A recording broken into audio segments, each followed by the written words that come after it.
अरे ओ कालिया, चल गांव में से दाल आटा मांग कर लाते हैं। कई दिन हो गए खाना खाए हुए, रोटी की शक्ल भी भूल गया मैं तो। सरकार भिखारी नहीं हो तुम जो आटा दाल मांग कर लाओगे, तुम डाकू हो।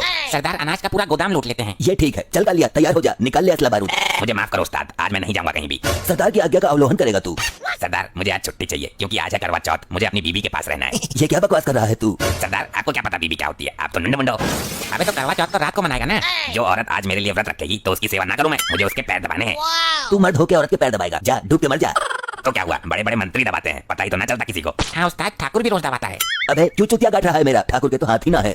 सरदार चाहे कुछ भी कहो, रहूंगा तो आज मैं घरवाली के पास ही। हमारी बात काटने का परिणाम जानता है। वो दिन अब गए सरदार, अब तुमसे चूहा भी ना डरता। हम बहुत दिन से नोट कर रहे हैं, जब से तुम्हारी जोरू आई है ना, तुम जमीन पे टिक नहीं रहे हो, आसमान में उड़ रहे हो। बिना लुगाई के भी कोई जिंदगी है? अबे तो बस 1 घंटे के लिए चल, अनाज की बोरी उठवा ला, खाएगा तो तू भी ना। बोरी लेके आओ तुम, मेरी लुगाई ने तो कड़ी चावल बना रखे हैं, मैं चलता हूँ। देख रहे हो, जालिम के दिल में जरा सा भी खौफ ना है मेरा। उस्ताद जब काले सिर की आ जाती है तो एक रात में ही उल्टी पलटी पढ़ा देती है। काले सिर की? हाँ बीबी उस्ताद बीबी। वैसे इसे लुगाई कहाँ से मिल गई, और वो भी इतनी गोरी? इसी से पूछ कर आते हैं और चलो देखते हैं क्या कर रहा है। हाँ चलो, हमारी किस्मत में तो कुछ है ही ना। तेरे चरणों में जो आनंद है वो दुनिया के किसी कोने में नहीं। पैर दबा रहा है, मजाक कर रहा है। जान नहीं है तुम्हें? गलती हो गई मोहतरमा। तुम लोगों को शर्म नहीं है क्या बिल्कुल भी? खुद की बीवी तो है नहीं, दूसरे के घर में ताका झाकी करते रहते हो। अरे कौन है ये दोनों चटिंदर? ये हमारा बॉस है गब्बर डाकू। ये किधर से डाकू लग रहा है? शक्ल से तो पॉकेट मार लग रहा है। क्या बोली है तेरी बीबी? तुम इसी के लायक हो सरदार। ए, ज्यादा बहू वाला बन रहा है क्या तू? तुम्हें पता भी है बहू क्या होती है? रात को जब पति थका हारा घर आता है तो उसका सर दबाती है, सेवा करती है। लेकिन अभी तो तुझे लात खाते हुए देखा था। हाँ तो व्रत भी तो रखा है मेरे लिए। मैं इतनी पावन नारी हूँ, मेरे एक बार व्रत रखने से इसकी उम्र 150 साल बढ़ जाएगी। लेकिन तुम इन बातों को नहीं समझोगे, लुगाई के लिए तरस गए हो तुम। ये बार बार लुगाई का ताना क्यों देता है? जब मैं किसी को पसंद ही नहीं आया तो मैं क्या करूं? जब बीबी करवा चौथ मनाती है तब दिल को कितना सुकून मिलता है, और उम्र बढ़ती है वो अलग। चल साहब यहाँ से, अब मुझे भी लुगाई लानी है, चाहे कुछ भी करना पड़े, मुझे भी करवा चौथ मनाना है। मेरे मन में इच्छा उमड़ पड़ी है कि मेरे लिए भी कोई करवा चौथ का व्रत रखे।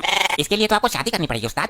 कोई जरूरत नहीं है उसकी। इस रोड पर जो पहली महिला गुजरेगी हम उसका अपहरण कर लेंगे और फिर जबरदस्ती उससे अपने लिए व्रत रखवाएंगे। सरदार दूसरे की लुगाई आपके लिए व्रत क्यों रखेगी? बंदूक की नोक पर, या तो वो मेरी उम्र लंबी करेगी या फिर मैं उसकी उम्र खत्म कर दूंगा। सरदार लेकिन व्रत तो अपनी पर्सनल लुगाई का ही सफल होता है। वो हमारी ना सही, किसी और की ही सही, पर व्रत तो रखे कम से कम, दिल को सुकून तो मिले कम से कम। सरदार फिर तो थोड़ा सा व्रत मेरे लिए भी रखवा देना। नहीं, मैं अपने करवा चौथ में किसी का साझा नहीं करूंगा। तो सरदार मैं इस्तीफा दे रहा हूँ टीम से। अरे नहीं, सुन तो सही। यहाँ से पहली लुगाई मिलेगी वो मेरे लिए व्रत रखेगी, और जो दूसरी मिलेगी वो तेरे लिए व्रत रखेगी। ऐसा है सरदार, फिर तो 2 लुगाई पकड़ेंगे, दोनों ही हम दोनों के लिए व्रत रखेंगी। तो आधे व्रत से कौन सा फायदा? न तेरी उम्र बढ़ेगी ना मेरी। सरदार आधी आधी तो रखेंगी ना, तो आधा आधा पूरा हो जाएगा। हाँ तो ठीक है, वो देख एक वो आई देख। चलो जाकर पकड़ते हैं इसको। क्या बदतमीजी है ये? मेरा रास्ता छोड़ो, अभी तेरे जैसे 3-4 लफंडरों को पेल करा रही हूँ। वो हम जैसे नहीं होंगे, गब्बर है हम, गब्बर डाकू। तू गब्बर हो या गोबर हो, मेरा रास्ता छोड़। ऐसे तो नहीं छोड़ेंगे, तुम्हें हमारे लिए करवा चौथ का व्रत रखना पड़ेगा। तू पागल हो गया है? आज तक मैंने अपने सारे आदमी के लिए व्रत नहीं रखा। तो मैं तुझे गोली मार दूंगा, उसके लिए ना सही, हमारे लिए तो रखना ही पड़ेगा। औरतों से बिहेव करने की तमीज नहीं है तुझे? औरतों को बीच रास्ते में रोककर ऐसे छेड़ता है, डूब कर मर जा। हाथ उठाने की जरूरत नहीं है, हमारे हाथ में बंदूक है। बंदूक के दम पर बदमाशी करेगा क्या? व्रत तुझे हमारे लिए रखना ही पड़ेगा, वरना इसके अंदर जितनी भी गोली है सब तेरे अंदर घुसा दूंगा। अगर तेरे बंदूक के डर से मैं व्रत रख भी लूं और तुझे बिना बताए व्रत तोड़ दूं, तो फिर तू क्या करेगा? सरदार वैसे बात तो सही है, व्रत तोड़ दिया तो उम्र घट भी जाएगी। ये हमारी निगरानी में रहेगी, ऐसे कैसे व्रत तोड़ सकती है? तू पहले मुझे यहाँ से जाने दे, कहीं ऐसा ना हो तेरी उम्र यहीं तक हो। ठीक है, तू जा यहाँ से मेरी माँ। सरदार दूसरी औरत पकड़ लेंगे, इसको यहाँ से दफा करो। सरदार एक और आ रही है, बहुत मोटी है। ये औरत हमारे लिए सही है, इतनी मोटी है कि एक साथ दोनों के लिए व्रत रह सकती है। हाँ भाई, क्या चाहिए तुम्हें?